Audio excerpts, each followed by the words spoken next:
Bom, pessoal, vamos dar início aqui na nossa disciplina Química Inorgânica 2. Como a gente já havia comentado, né, nós teremos aí 6 tópicos a serem abordados, e hoje nós vamos começar a falar da teoria do campo cristalino. Antes de entrar propriamente na teoria do campo cristalino, é bom dar uma lembrada no que é química inorgânica, né? Porque ela é um pouco diferente da química orgânica, como vocês já conhecem, né? Não é a primeira disciplina que vocês têm de química inorgânica, então, mas é bom dar uma lembrada, né?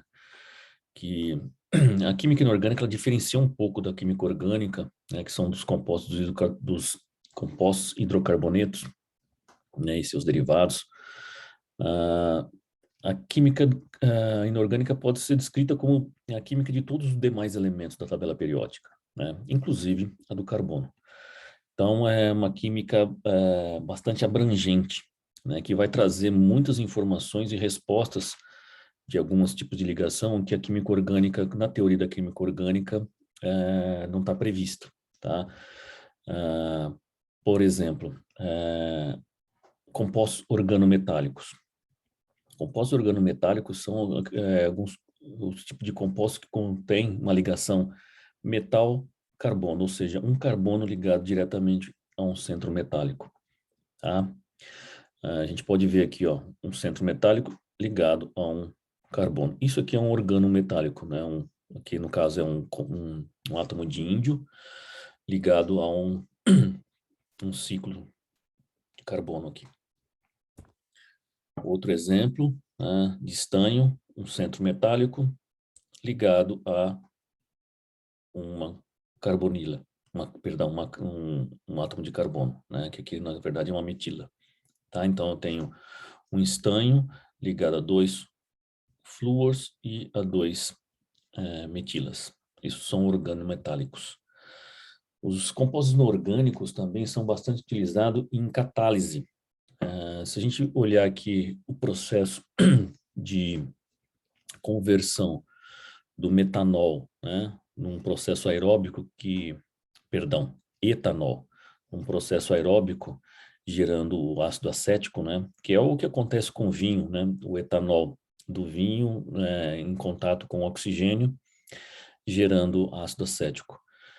Mas esse processo aeróbico aqui produz ácido acético em concentrações diluídas, né? Se a gente quiser concentração, ácido acético em concentração maior, não é um processo muito viável de fazer, tá? Então, não é interessante esse processo aqui de produção, de conversão de moléculas orgânicas, né, para um processo industrial.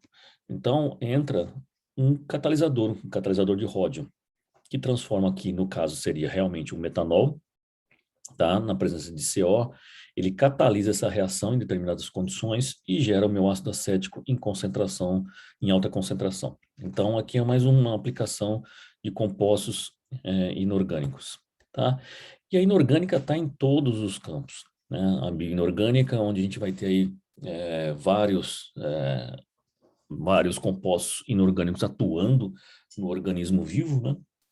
Desde medicamentos até processos naturais, como o transporte de oxigênio, enfim.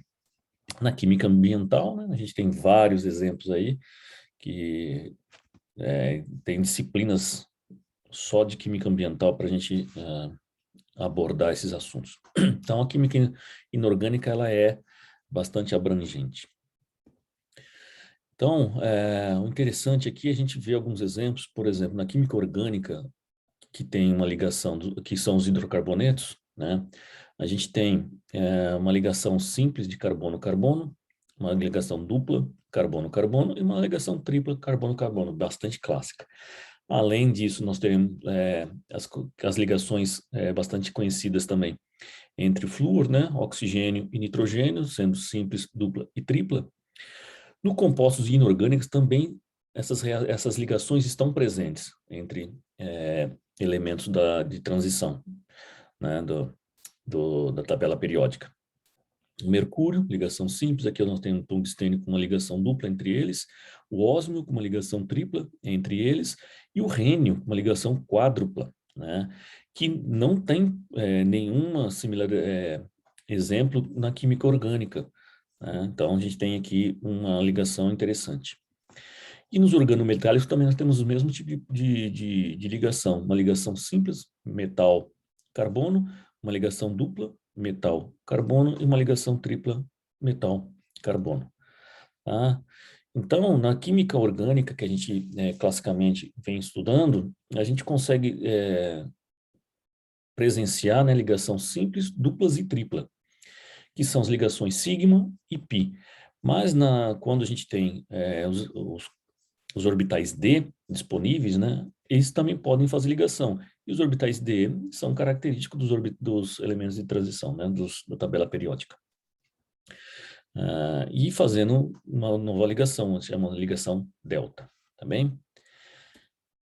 Uma outra coisa interessante que na química inorgânica, por exemplo, na química orgânica, o hidrogênio só faz uma ligação. Na química inorgânica, ele já pode apresentar aqui, né, uma ponte, que isso aqui é chamado realmente de ponte de hidrogênio, não é aquela que tem na água, que lá são ligações de hidrogênio.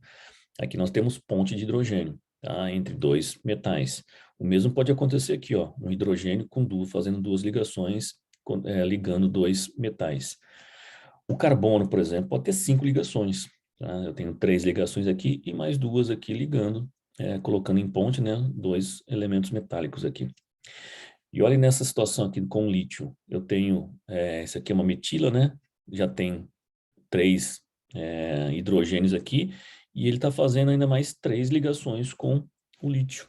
Né? Então eu tenho um carbono aqui com 6 ligações, que isso a gente não consegue, com a teoria da química orgânica, mostrar esse tipo de ligação, né? E na inorgânica nós vamos ver isso, tá? Bom, entrando agora na teoria do campo cristalino, essa teoria foi publicada em 1929 por esse físico alemão, o Hans Bethe, viveu quase 100 anos, 99, né? E foi prêmio Nobel de Física em 67, mas não foi com o trabalho do campo cristalino que ele ganhou o prêmio Nobel, não.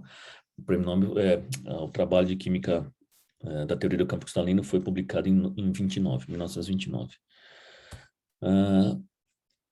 Para a gente começar a entender a teoria do campo cristalino, é bom a gente relembrar, né, algumas coisas da química inorgânica.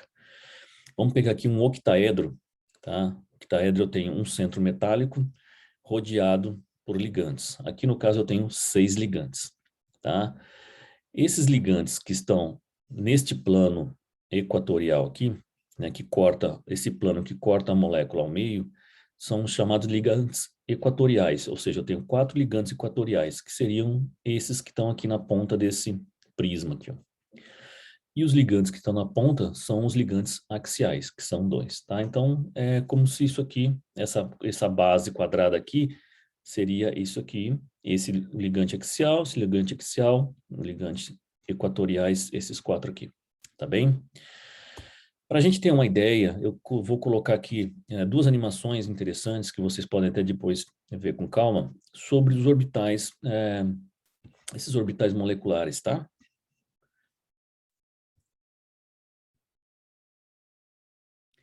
Então, aqui eu tenho o meu núcleo, tá? Do átomo. Então, vamos dar uma olhadinha nisso. Orbitals. Então, esse seria o orbital S, né, no formato cilíndrico. E anotem aqui que eu tenho o eixo X, o Z está aqui e o Y está aqui.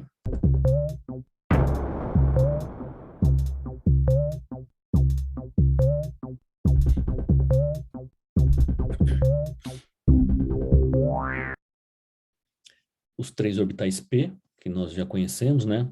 Lembrando que esses orbitais P estão sobre os eixos, né, em cima dos eixos. Vendo, ó, o eixo X está aqui, esse aqui é o PX. A Terra está Z, que é o Z, perdão. O Z está aqui, né? O X e o Y. Eles estão em cima dos eixos.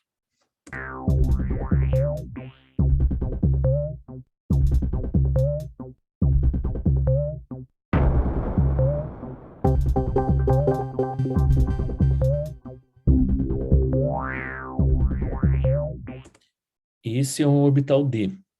Observem D, X, Z. Esses lóbulos aqui estão no plano X, Z. Eles estão entre os eixos, eles não estão em cima dos eixos, estão entre os eixos, estão no plano que é formado pelo eixo X e Z. Orbitals.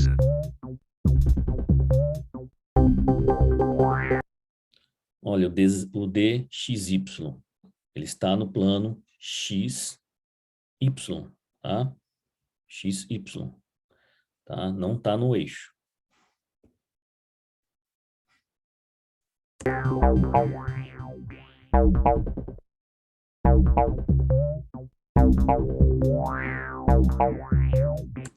O mesmo acontece com o orbital DZY, tá? Os lóbulos estão no plano ZY. Esse já é o orbital dx ao quadrado, y ao quadrado. Ele tem o mesmo formato que os outros anteriores, mas ele está no eixo x, y. Tá? Ele não está mais no, ele está no plano, mas está exatamente em cima do eixo, tá?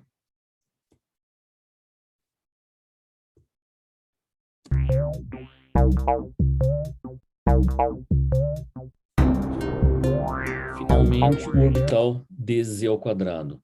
Ele tem esse formato aqui e está exatamente em cima do eixo z. Tá bem? Orbitals.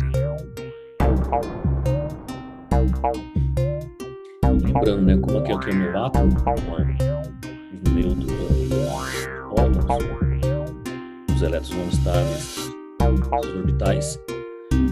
Esses orbitais vão estar todos juntos, né? Estão todos Orbitals. juntos. Eles coexistem.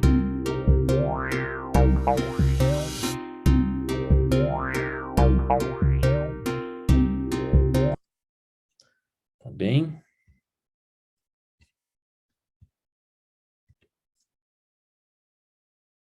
Outra Principal animação, quantum professor, number, interessante, which is é related essa to daqui. electron energy. Observem que, na animação anterior, o desenho era, né, do orbital S, era uma esfera bem definida.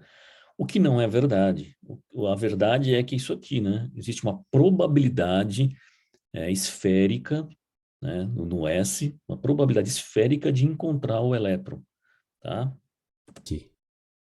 The S means that the orbital quantum number L is equal to 0. S orbitals have spherical symmetry, so the probability of finding the electron does not depend on the direction.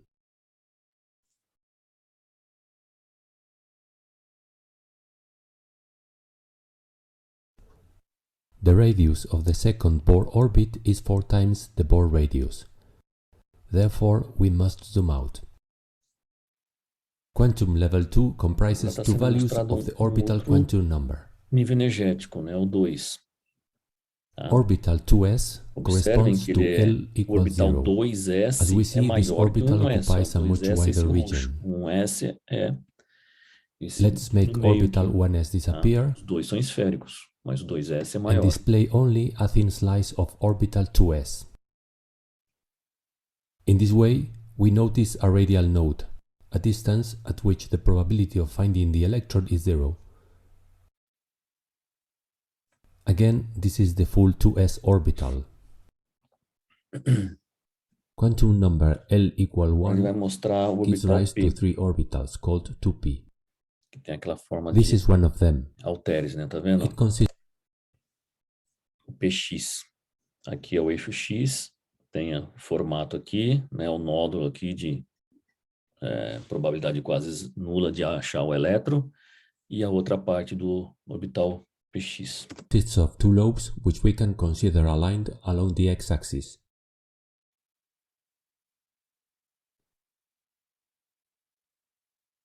The second one, 2py, Esse é o lies PY, along the tá? Mesmo formato. y-axis. Lembrando que ele está em cima do eixo. Y, no caso, né? Finally, this E o is the 2pz PZ. orbital. Também em formato de halteres e em cima do eixo If we Z. display all three orbitals at the same time, the complete electronic juntos. cloud becomes somewhat confusing, Os but 3P. shows a high degree of symmetry. Agora ele vai mostrar mais um nível energético, agora o The third base, energy que é level maior que o allows three 2, que é different maior que Ls. o 1, né? Again, 3s orbital corresponds to orbital quantum number 0. It has two radial nodes. The outer one is clearly visible in this scene. The inner one is hidden by the surrounding cloud. Just as 2p orbitals, 3p ones have dumbbell shape, but with a radial node splitting each lobe. This is 3px. Mas o que eu quero mostrar para vocês é o D. This is 3py. Então, There are several esses ways aqui. to choose the 5 3D Ah. orbitals. This is lembra que the eu falei most que estava popular one. entre os eixos? Ó, 3 of them have esse é o D, X, Y, tá? Tá entre os eixos. 4 lobes bisecting the coordinate axis. Esse é o DZ, DXZ, tá vendo? Entre os eixos.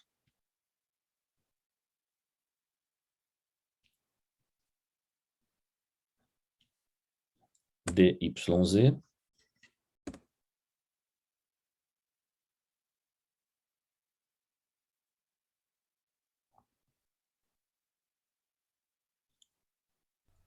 O dx ao quadrado y ao Fourth quadrado. one has Notem que 4 ele lobes está em cima along do x and eixo. y axis. Ó, está em cima do eixo.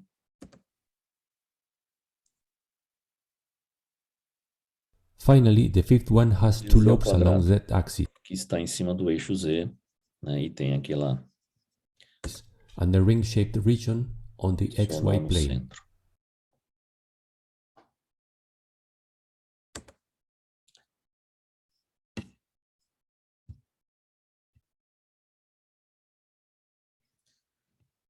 Bom, pessoal, agora que a gente já tem uma ideia, né, do formato dos orbitais, o que eu quero mostrar para vocês agora são alguns exemplos interessantes.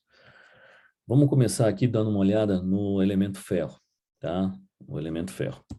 Então, o que nós temos aqui? Número atômico 26, isso já, né, já é conhecido de vocês, né? O símbolo, sendo sempre o primeiro caractere maiúsculo, o segundo minúsculo, o nome, né? A massa atômica é a distribuição eletrônica, tá? Então, essa distribuição eletrônica aqui, ó, tá? E para quem não lembra, é bom lembrar como que faz a distribuição eletrônica, né? E por que que o 4s vem primeiro que o 3d, tá bem? Então, esse é o nosso elemento de ferro. Então, vamos considerar agora um íon metálico, né? Ferro 2+, ou seja, 2+ significa que ele perdeu 2 elétrons, tá? Então, ele perdeu 2 elétrons da onde? Do 4s, né? Que foi o último a ser preenchido aqui, né? Se ele perdeu do 4s, ele vai ficar com, esse aqui vai deixar de existir, né? Vai ficar com 3d6, tá? Então, ele vai perder esse sujeitinho, esse par aqui, ó, de elétrons, e vai ficar com o 3d6. Tá? Esse é o meu íon metálico livre, ferro 2+. Tá bem? Então, vamos lá. Os orbitais D, né, que a gente acabou de ver, ele tem esses formatos, né? DYZ, DXY, DXZ, dz ao quadrado e dx ao quadrado menos y ao quadrado. Tá bem? Então, são 5 orbitais D degenerados. Degenerado significa com a mesma energia. Tá? Então, esses 5 orbitais aqui possuem a mesma energia no íon metálico livre. Tá? E nessas disposições espaciais aqui que ocupam um lugar no espaço diferente entre eles. Tá bem? Então, tá. O que nós temos aqui? Os 5 orbitais, né? Lembrando, né, que esse cara aqui, ó, o dz ao quadrado, na verdade, ele é uma mistura do dz ao quadrado menos y ao quadrado e do dz ao quadrado menos y ao quadrado. Esses dois combinados aqui geram esse aqui, tá? Então, a gente tem esse aqui e esse aqui como no eixo, tá? E esses aqui estão entre os eixos, esses três aqui. Tá? Convencionou-se essa escala de eixos, né? X, Y, Z, e esse aqui é o meu elemento hipotético aí, o meu octaedro, tá? Um centro metálico ligado, rodeado por 6 ligantes e é um íon, tá? Vamos lá. Os ligantes, né, são bases de Lewis, ou seja, eles são doador de elétrons, tá? E se aproximam do íon metálico nas posições do octaedro. Então, aqui nós temos o octaedro. Então, se os ligantes são bases de Lewis, eles vão doar elétrons para o meu centro metálico, né? Meu íon metálico que está precisando, porque ele perdeu elétrons para se tornar um cátion, né? Então, ele vai se aproximar aqui nessas posições aqui, nessas 6 posições no meu octaedro. O que vai acontecer? Observem aqui que o meu ligante, ele se aproxima pelos eixos hipotéticos que a gente convencionou-se, tá? Então, ele vai se aproximar aqui, ó, no Z, X, Y, e, né, vai enxergar todos os orbitais que eles coexistem, tudo bem? Então, vamos lá. Vamos pegar aqui um orbital. O meu dz ao quadrado, dx ao quadrado menos y ao quadrado. O que nós temos aqui? O meu ligante se aproximando do meu centro metálico, íon metálico, né? O íon metálico. Aqui eu estou mostrando só um orbital. Então, o que nós temos aqui? Uma carga negativa se aproximando. A carga negativa seria esse cara aqui, ó, né? Doador de elétrons, que é a base de Lewis. Aqui eu tenho elétrons, né? Porque é o meu orbital. Né? Vai ter uma certa repulsão entre esse ligante e esse orbital. Essa repulsão vai desestabilizar os elétrons de valência do metal. Ou seja, o elétron que está aqui, que estava acomodado lá, né, quando ele era apenas um íon metálico livre, vai ser desestabilizado energeticamente pela aproximação de um ligante nessa posição. Tá? Então, o que acontece, pessoal? Quando eu tenho os orbitais D do íon metálico livre, eles estão todos os 5 degenerados, tá?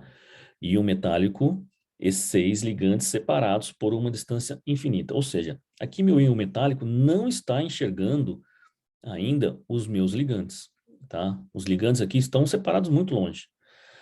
Quando os ligantes começam a se aproximar do meu íon metálico, vai causar uma elevação da energia, porque vai ter uma repulsão. O que acontece? Está se aproximando os ligantes, tá? Estava livre, começou a se aproximar os ligantes. Todos os orbitais do íon metálico elevam a energia, tá? Então, os orbitais ainda continuam degenerados, com a mesma energia, mas uma energia maior de quando era apenas um íon livre, tá? Aqui nós estamos falando de uma carga pontual esférica, tá? Então, depois a gente vai ver que os ligantes são diferentes entre si, tá? Então, mas está aumentando uniformemente. Então, vamos dar uma olhada aqui nesses 2 orbitais. O dz ao quadrado e o dx ao quadrado menos y ao quadrado. Por que eu peguei esses 2 orbitais? Porque eles estão exatamente em cima dos eixos onde os ligantes vão se aproximar, ó, tá? Os ligantes vão se aproximar por aqui e vai encontrar em cima do eixo esses orbitais, tá? Esses orbitais.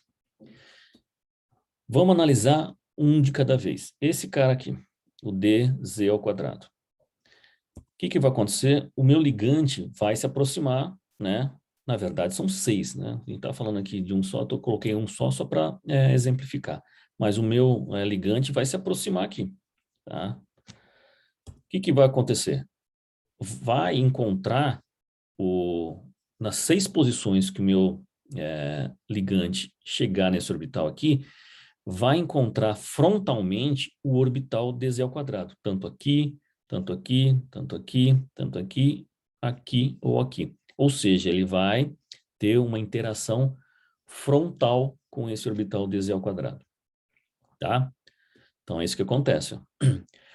No orbital d x ao quadrado menos y ao quadrado, acontece a mesma coisa, tá? Os 6 ligantes que se aproximarem pelos eixos, né, x, y, z, vai ter uma interação frontal com o meu orbital, porque ele também está no eixo x, y, z, tá bem? Então, o que acontece aqui, nesses dois orbitais? Sobreposição frontal, repulsão mais efetiva nesses dois orbitais, pois estão sobre os eixos, tá? Então, é isso que a gente está falando. Então, quando o meu ligante chega no meu íon metálico, né, ele vai encontrar frontalmente esses dois orbitais aqui, tá? Agora, os demais, tá? O meu orbital YZ, por exemplo. Quando o meu ligante chega no eixo X, por exemplo, ele não encontra frontalmente o orbital DYZ, porque ele está entre os eixos, né? Qualquer ligante que chegar em qualquer uma das 6 posições aqui não vai encontrar frontalmente o meu orbital DYZ. Vai encontrar ele meio que lateral, né? Lateralmente, tá? Então, esses 6 ligantes não vão encontrar frontalmente o orbital DYZ. O mesmo acontece com o orbital DXY, tá? Ele vai chegar aqui, mas no eixo Z, não tem o orbital DXY, né? Esse orbital está entre os eixos. Então, vai chegar, mas não vai encontrar frontalmente esse orbital. E o mesmo acontece com DXZ. Tá? O meu ligante chega nos eixos X, Y, Z, mas não encontra frontalmente, encontra lateralmente esse orbital. Bom, então nesse caso existe uma sobreposição lateral, ao contrário dos outros dois anteriores, que era uma sobreposição frontal. E a repulsão aqui é menos efetiva, claro que comparado com os dois anteriores, né? Nesses 3 orbitais, porque eles estão entre os eixos, tá bem? Então, o que acontece na realidade? Eu tenho aqui o meu íon metálico livre sem ligantes. Quando os ligantes começam a se aproximar desse íon metálico, né? Ou seja, ao mesmo tempo os ligantes começam a se aproximar dos orbitais D, eleva a energia, né? Eleva a energia dos 5 ao mesmo tempo e continuam sendo degenerados. Só que quando ocorre a ligação propriamente dita, né? Os ligantes que encontram os orbitais dx ao quadrado menos y ao quadrado e dz ao quadrado tem uma repulsão, tem uma interação frontal, ou seja, uma repulsão mais efetiva. Então, aumenta mais a sua energia, quando comparado com os orbitais que estão entre os eixos. Tá? Então, aqui já é uma interação entre ligante e o meu íon metálico. Tá? Então, ligante e meu íon metálico. Aqui, observe que não tem um ligante, aqui está começando a se aproximar e aqui a ligação propriamente dita, tá? Então, o que acontece agora? Os meus orbitais D, que eram degenerados, são desdobrados em 2 níveis, tá? Em 2 níveis de energia. Um chamado de T2G e outro chamado de EG. Então, o EG, para um complexo octaédrico, tem maior energia do que os orbitais T2G para o complexo octaédrico, tá bem? Então, resumindo aqui, né, esse desdobramento, se o campo eletrostático criado pelos ligantes com carga pontual é octaédrico, né, a energia dos elétrons dos orbitais D, que aponta diretamente para os ligantes, é aumentada com respeito ao campo esférico. enquanto a energia dos elétrons dos orbitais que apontam entre os ligantes é diminuída em relação ao campo esférico. É o resumo do que a gente está falando, tá? Campo esférico, porque a gente está falando, tratando o ligante aqui como sendo uma esfera, tá? Uma esfera eletrostática que está causando esse desdobramento aqui, tá bem? Então, agora, olhando com uma ampliação maior aqui, né, o que nós temos aqui? Esse desdobramento. Esse desdobramento chama desdobramento do campo cristalino, tá? Desdobramento do campo cristalino. Ou seja, delta O. O O é de octaedro, não é zero, tá, pessoal? É delta O, delta octaedro. Ou 10 dQ. Depende do livro que vocês derem uma olhada, vocês vão achar esse desdobramento aqui, chamando de delta O, ou 10 dQ, ou simplesmente dQ. Mas, na verdade, todos eles se referem ao desdobramento do campo cristalino. Tá bem?